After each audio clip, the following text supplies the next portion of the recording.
What's up, everyone? I'm LTJ Reeves. This is Throwing Light. And if you're not throwing light, you're not acting right. I've got my leather brother, my IML class 46 brother, the person that spent the closest and most amount of time next to me through the whole competition. If I was number one, this was this was number two.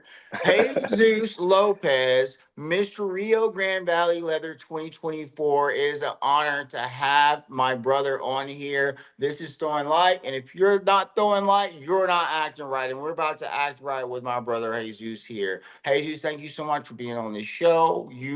This is a cool interview. You were number two, so you know what it's like to sweat during IML, correct? Yeah, first of all, thank you for the invitation, Louis. It's just a pleasure, and I'm so excited to talk to you. And yes, we spent in a lot of time together, number one and number two. Uh, we were the ones that were just like, well, you were the number one, so I was just following you everywhere There you was would go. lots of meditation and silence. Yeah, we kept each other good company and tried to keep each other calm down because hey, we didn't even know what was coming out. We were number one and number two, so it's like You okay, you guys were, are up, and we're yeah. like, I mean, no time to ask anybody. we were in it together. I mean, you know, like I said, you're the second person to know what it's like to have that amount of pressure on you. Was that your first IML? Yes, That was mine first too. time, I had no idea. Had nothing. no idea what to expect. So kudos to us for doing that. Yes, for keeping it cool. I mean, I mean, because everybody just followed. it is very much a high pressure situation, and it is contained to like 3 days, pretty much 4 days. And Jesus might attest to this. I mean, and this might just be our culture, but we're literally told that this is the what we're title holders for is to go compete in this competition. There's so much emphasis on IML, and you're someone that now we've been through this together. Do you feel like your time at IML defined who you were as a Leatherman? That snapshot of time, do you feel like you really felt like this competition is what was going to define your leather career moving forward? I think it's a percentage of it only, like for at least for me, because when you come back to the community, like especially where I'm at in the valley and the border, like it's totally a different culture and a different needs that we have. It does opens your eyes to like all these different people, different perspectives and stuff. But at the end of the day, I think you just have to come back and see what the needs of your community and the people around you, what is it that you really gonna implement as a title holder in your area. Yeah, that makes sense. So Yeah. let's kind of backtrack a little bit and let's talk a little bit about how you got involved into the community and eventually being in our subculture, the leather community. What was that journey like for you? Actually, yeah, everything started like I guess I had that in me already about like the curiosity and about the leather people, but for me it was like a trip that I took to San Francisco and a work trip, and I was there for a couple of months. So by coincidence, I ended up a friend of mine invited me to a contest. He's like, "Hey, there's a leather contest," and I'm like, "Okay." I had no idea what it was all about, and it was actually Mr. San Francisco Leather. So that already kind of like put like an interest in me. Came back to the valley, um, started like looking for more people that will be interested in that. Called my brother Pedro. They luckily they started this 2 years ago with the whole leather thing, and I just fit right in there. Like um, I was like, this is my space, and I'm so glad that we're starting something here. Sometimes a lot of people like they don't really know. They just go to like your local gay bar or to the bars, but they have no idea of like other kind of groups or kinks that they have into like they see for me it's very important like to go to the bar and wear some leather and stuff because people go up to you and they ask you stuff, and that's the perfect opportunity to like let them know about the different groups that we have in the area. Especially if you have your sash one too. I know that Yeah. I've gone out even to traditionally um, straight places, and I had a guy literally be like, "Hey, what's your sash?" And I told him about it. He went and Googled me on his cell phone and came back, and he was like, "Congratulations, dude!" So, and you just never know. that's what I tell people. The world, we're the media and politicians. We're really led to believe that the world is this negative place, and I find that people generally, honestly, just want to be informed or educated and know that things are safe or that Hmm. they're not going to be hurt or that being around a person isn't going to make them a bad, you know what I'm saying? Like Yeah, that's what it's about. It's like it's not the fact that we are queer people and that they don't, because most of the people that we're trying to impact are the ones that are in the middle that just are ignorant, that don't know, and they yeah. just want to know. It's different than being mean and nasty and targeting people and then just not knowing that you're ignorant. You know what I'm saying? Yeah. You know what? Here in the valley, it's a border. There's a lot of people that from Mexico and from here from the valley. We're the majority of them are Hispanic, Latinos.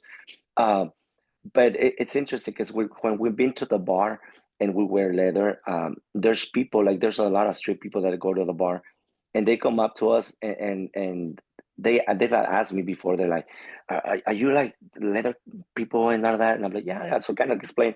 They have the idea that leathermen or the people like in the leather community that that were very like cold or they just like they associate it all the time with like um, rough sex and very very macho and hitting each other. And I'm like, no, there's we're very sweet, we're very we're very friendly.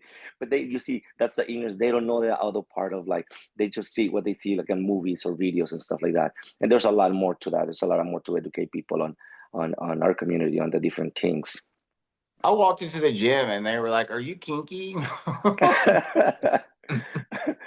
I was like, this necklace isn't about a kink. It's about a symbol of my duty to protect myself and my community. This is why I wear that. I'm not collared by anybody, but it makes me, this is grown to be part of my identity. Like I Hmm. have this on. I wear it all the time.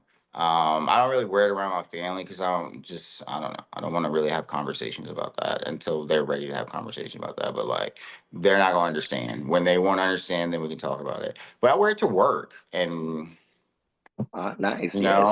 and everybody knows I have it on. They can see it on, and they ask me questions. They know that I'm Mr. Austin Eagle. They know that's a kink fetish bar. Three of my coworkers came out for my birthday to sing karaoke at the Eagle, and then two of them came back the following month.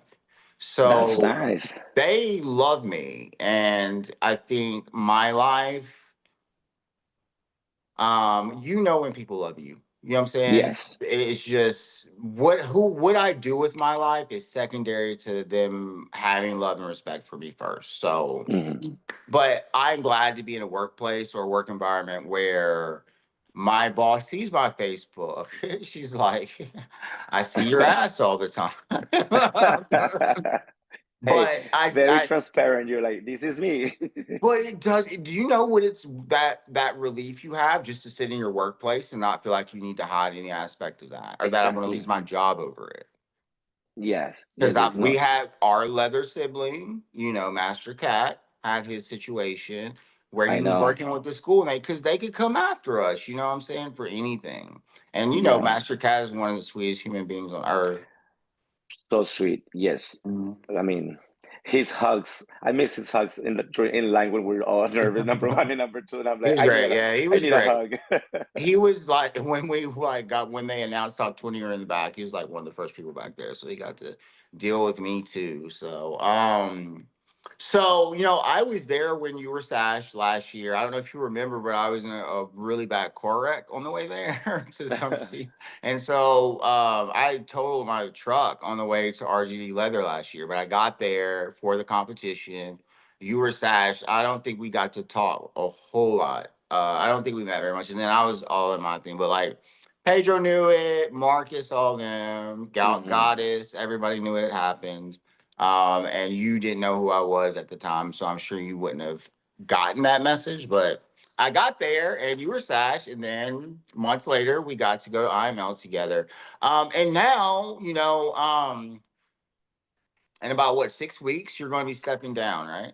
Yes, I'm stepping down in about 6 weeks. I can't believe a year went by so fast. Yeah, Um, dude. I mean, I remember that it's like I got Sash, and then um, it was a quick turnaround to get ready for IML, and Yeah, dude. then the summer kicked in and everything. So um, it seemed like at that moment that is like, oh my God, it's gonna be a whole year. You feel that responsibility and stuff, but then everything just kind of flows when you work with the community and you work with your other brothers. um, Things starts coming up, and then you start going, um, yeah, we're getting ready for leather weekend in 6 weeks, February 21st to the 23rd. Hope to see you there if you can make it here, down here. I'll be in Vegas that weekend, but I will be there in spirit. Will be perfect, perfect. Yes, and it's gonna be great. Like there's a lot of people asking for the about the event. We the guys, the Bears, RGV Bears, are getting um, a lot of cool stuff ready for that, for the weekend, for the people. I'm working on the contestants and trying to get some people motivated to compete. But I think we're doing pretty good. Like the Valley, like last year I had it was 5 of us competing, which is like good. It's great for being the Valley and the second year. And this year we'll hopefully we'll have like the same amount of people. Like we're trying to promote and go there. But like I said, it's been a year and it's been very exciting actually. Like I was nervous at the beginning. Like I think every what do you think? Like every title holder, like at the beginning, you feel all this responsibility, and you're like, "What am I gonna do?"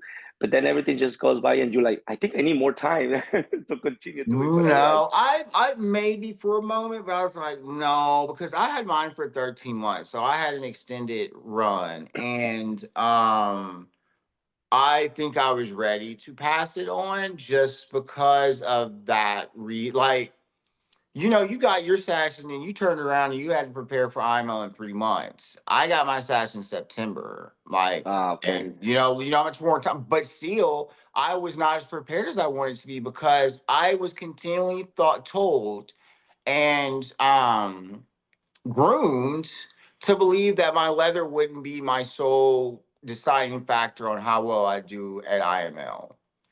And I am here to say that is just not true. You can't go to IML with leather and not have a story behind what you're wearing. Like, if you don't know what the aesthetic you're presenting to the judges is, then I knew immediately after the competition was over and I saw all of my brothers and non-binary family um and everyone put really intentional thought into their designs and what they wore, and there wasn't a lot of intention in what I wore.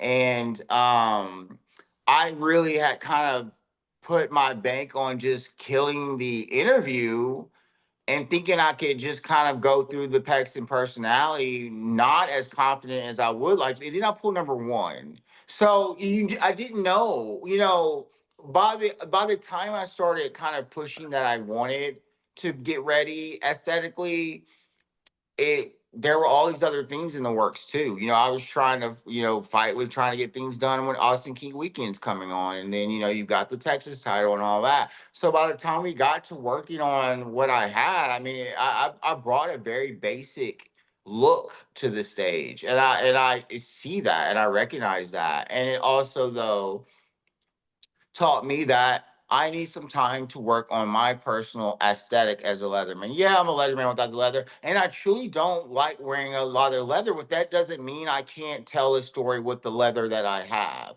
I just didn't correct. have that piece in my head. I didn't think about walking out on stage, parading back and forth, what I would do when I was parading back and forth, and what the leather and making the leather that I was wearing be who I was. And I had to learn that,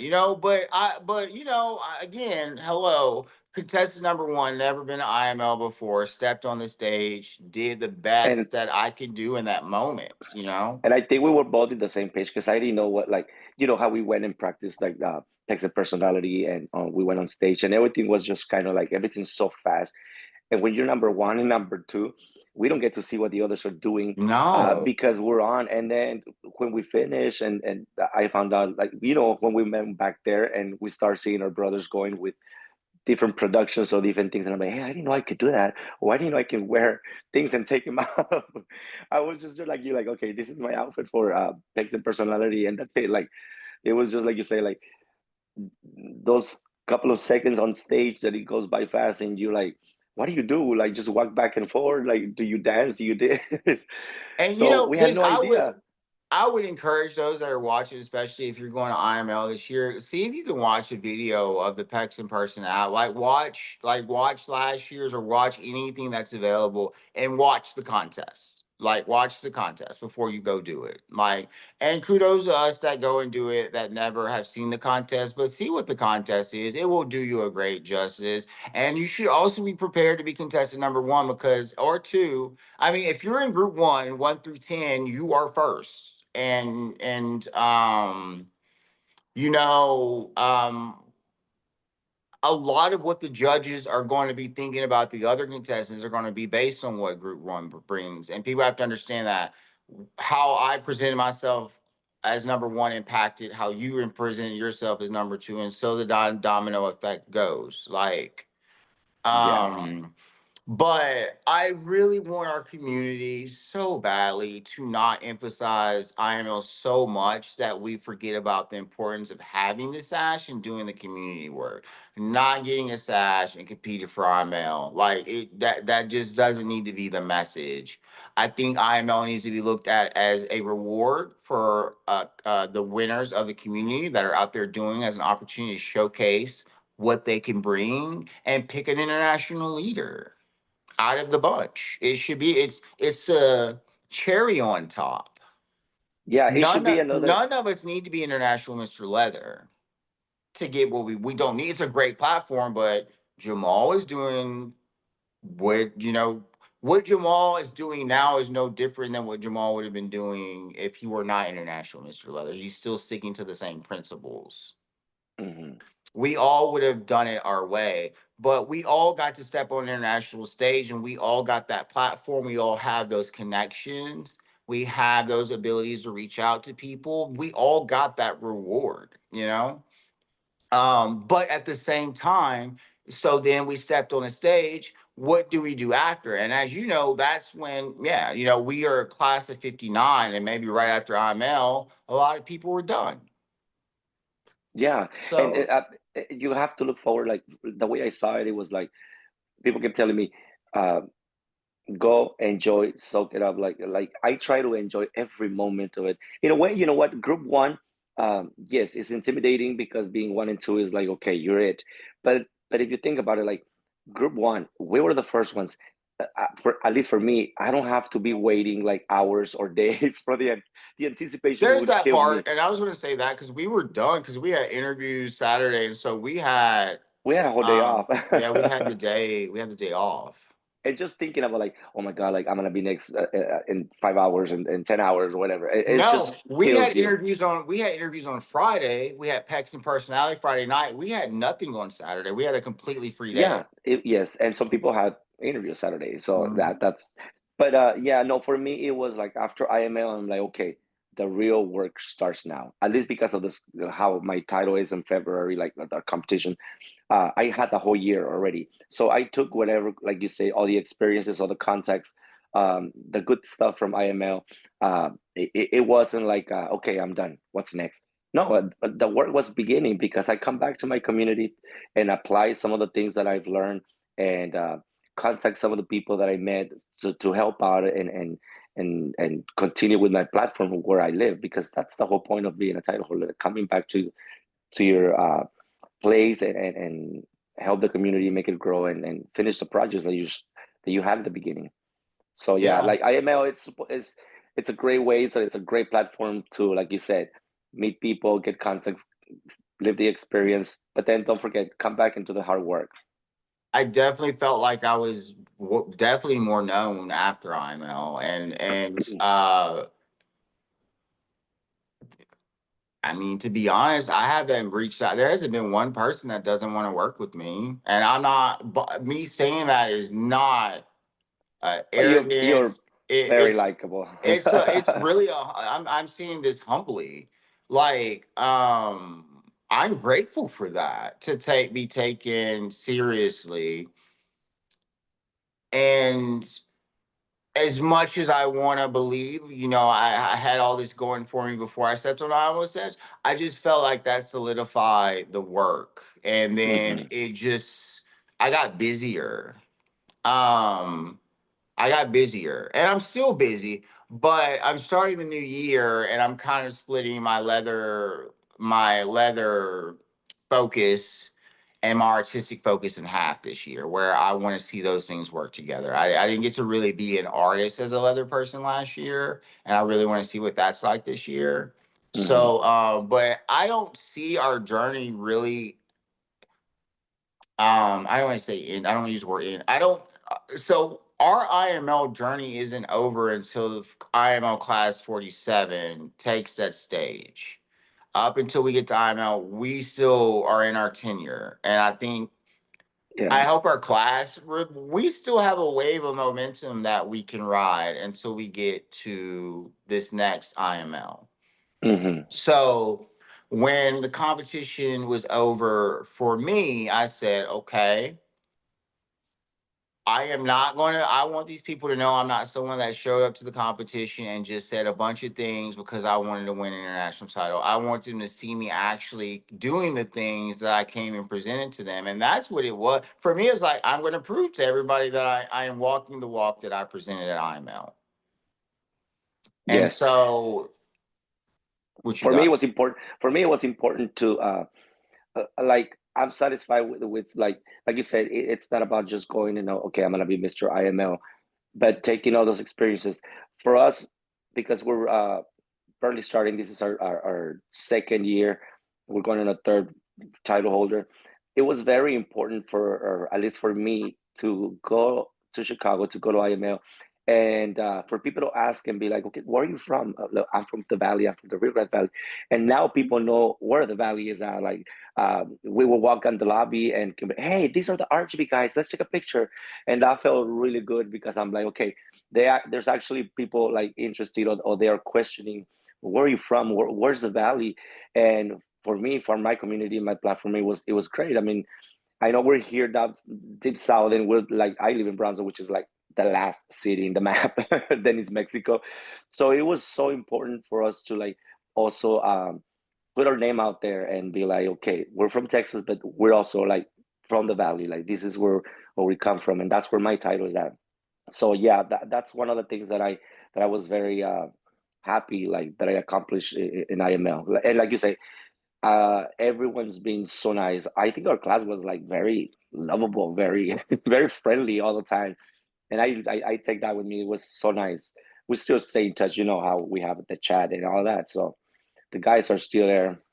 I think we were able to have moments where we just kind of like forget about the competition, just kind of enjoy that we were doing this together. I mean, there had to be some realization that not all of us were going to make it to the like, get scored at the top, but I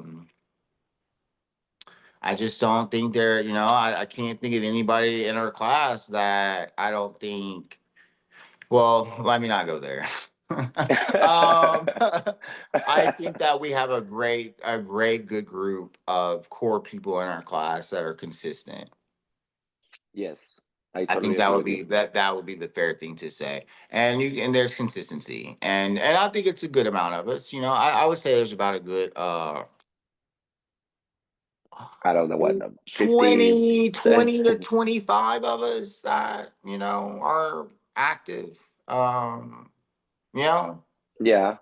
um and not saying the other ones aren't. I'm just saying in terms of like seeing us or doing things or whatever. I have plenty of my IMO brothers are done. I'm not gonna name them, but I know for a fact a lot of them are relieved to be done. So they're not Yeah. probably gonna come back at the capacity that they did. And it's bittersweet because we'll never be that 59 in one space ever again. And that's just reality. And things have changed since just us running an IML. A lot of people's lives have changed.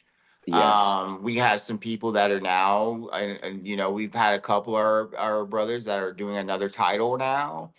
Um, and yeah, you know, so I just think, you know, I think it's definitely a journey, and it really is about the relationships you form, because ultimately people want to work and be around people that are authentic. And definitely, if people see you step on a stage as a leader, they are looking for that authenticity. I'm not saying that things don't happen, flukes don't happen, flaws don't happen, all that stuff Hmm. happen. Especially in the contest circuit of the leather community, there are errors all the time. We can't be perfect. Yeah. But you know, let's say, and you know, Pedro, because Pedro, I competed against Pedro and Mr. Texas 2023, and you know, he's gone on to be Mr. or was it Mr. Roundup, right? Mr. Chibi, are you? Yeah. Do you see yourself ever in the future potentially wanting to be a title holder again, or a different title?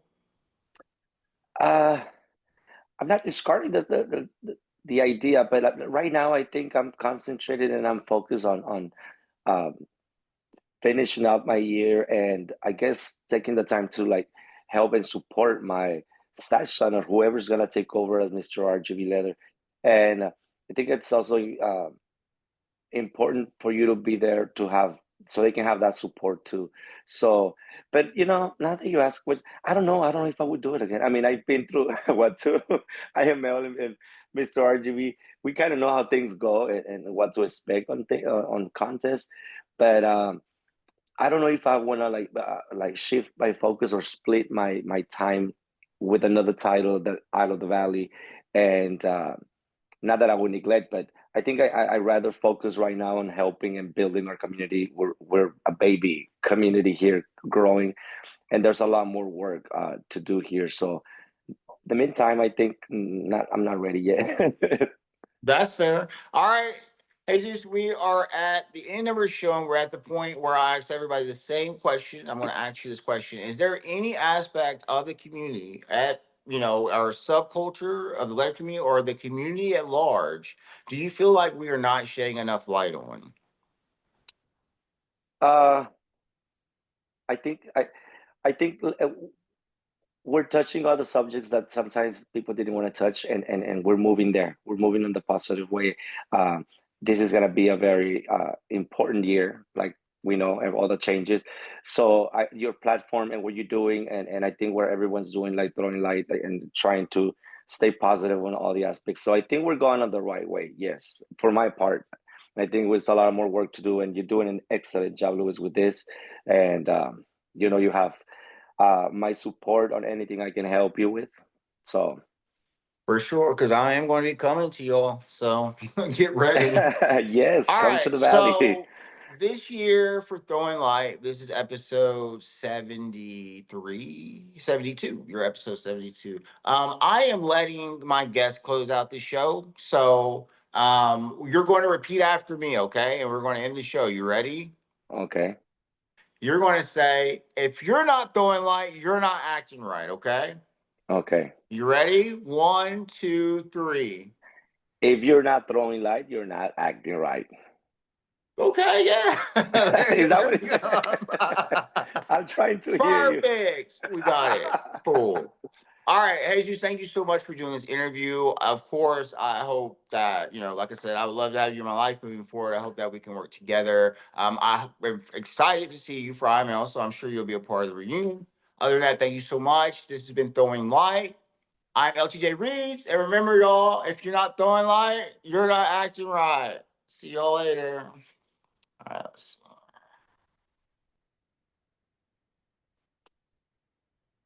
hold on.